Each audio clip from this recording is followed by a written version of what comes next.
a conversation and say the wrong word or misinterpret what we hear. But why is that? Well, there are two prevailing theories on the nature of language: prescriptive language and descriptive language. The former saying that words and phrases have set definitions, that words are prescribed onto objects in the world, fixed, static, and unalterable. We know this isn't true because, again, people still have trouble communicating. Descriptive language says that words exist to describe the world around us, and we choose as a society to place those descriptions onto certain things. What this ultimately results in is a language system based in and defined by the social atmosphere and context within which one is speaking.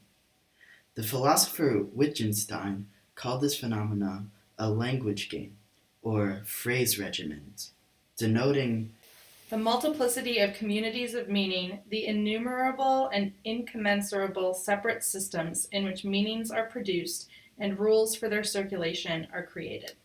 So words like innocence and guilt have entirely different meanings for, say, a disgraced communications professor from post-apartheid South Africa than a British schoolgirl from the early 1900s still trying to grasp concepts of maturity. But this begs the question: if language is subjective from group to group and person to person, then the whole field of philosophy and understanding is ultimately useless, isn't it?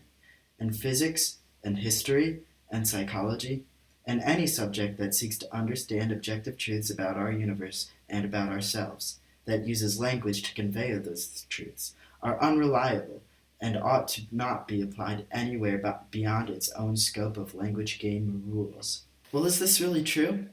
What the subjectivity and fallibility of language really tells us is that the stories of individual people and groups within societies are just as important, if not more important than ever.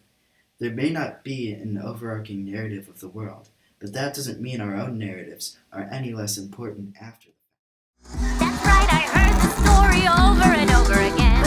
She is swell to finally meet her other friends. That's right, I heard the story, don't